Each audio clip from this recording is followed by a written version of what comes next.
Jacob, I mean, you guys just continue to find ways when the running game may not work out, or you guys just rely on the pass. What is it about either the scheme that you guys are putting together or just what you're seeing on the field that's allowing you to be so successful from the pocket?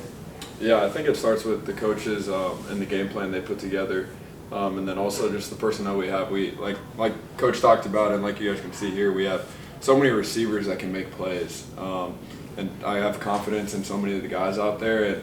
It makes it really hard for the defense to be able to cover everybody. If they rotate a certain way, I feel comfortable going to all 4 or 5 guys out there on the field. We've talked, right?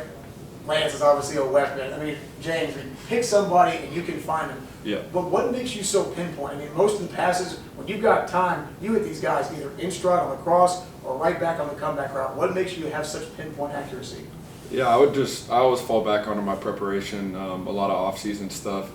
I've been working with certain people since my first injury when I was in Minnesota in 2020, and feel like I've gotten a lot better through that time, and just spending time in the off-season working with these guys, and then having confidence in myself. And each week, right, you seem to get better, more gel with these receivers. Yep. How tight are you with that receiving core? I mean, is there any favorites, or is it just, hey, if you're open and I got you, I'm going to hit you? No, I really don't pick favorites. There's certain guys that have certain skill sets that I understand.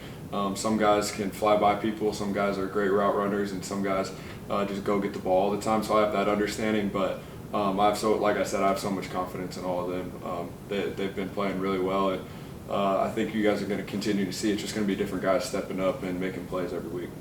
And Tahj, holding up under 300 yards, it's pretty big time, but early, I mean, they were kind of able to gash you guys a little bit. What changed? I feel like we just cut out like the undisciplined errors that were happening in the first quarter and stuff like that.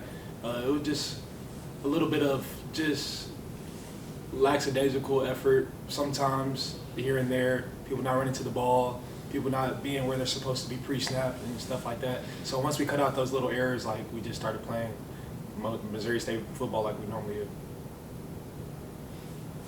Jacob, it's been a long time since this program won 5 games in a row in the same season. What's it mean to you guys right now?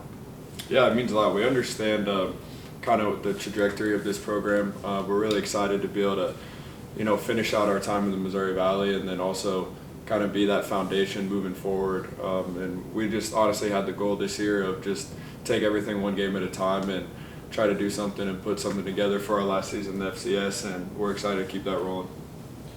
Jacob, a year ago, do you feel like this team was as player-led as Coach talked about, or do you think because you're older and the rest of the team and winning helps? I mean, do you guys feel like this is just the best locker room you've been a part of? Yeah, it is for sure. I think we have a lot of the same people this year that we did last year, so obviously they're all a year older, feel more comfortable in the system, and feel like they can be better leaders. So I think we've just taken that next step this year.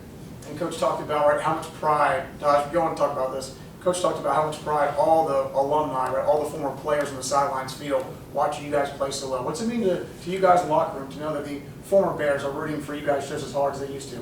It feels good because in previous seasons while I was here, I feel like the support wasn't as much as probably because we were losing. But knowing that we're having a winning season and we're getting the support that from the old players that used to be here, and seeing them come back and seeing the pride of the school come back into play, it just feels good, What did you guys feel about the atmosphere today, with homecoming being here, the student section being pretty good? What did you think about that? It felt great. To start the game, I felt the energy. Watching the highlight videos on the big jumbo screen, Tron, it just felt great, And defensively, if you were to look at the depth chart in June, and there's just a few guys that weren't playing today. But guys stepped up, and your numbers have jumped this year. Talk about kind of how the defense has really just kind of risen to the occasion with basically a national, all these guys kind of injured. I think it just next man up mentality. It doesn't matter who goes down. Whoever's next up has to step into their shoes and fill those gaps. That's all it is. You talked about how the years have changed, especially seeing the winning ways now. This team is 3-0 to start conference play. That hasn't happened since 1997. Can you tell me how much confidence that gives your squad? It gives us plenty of confidence, all the confidence that we need to win out the rest of the season. That's pretty much my goal.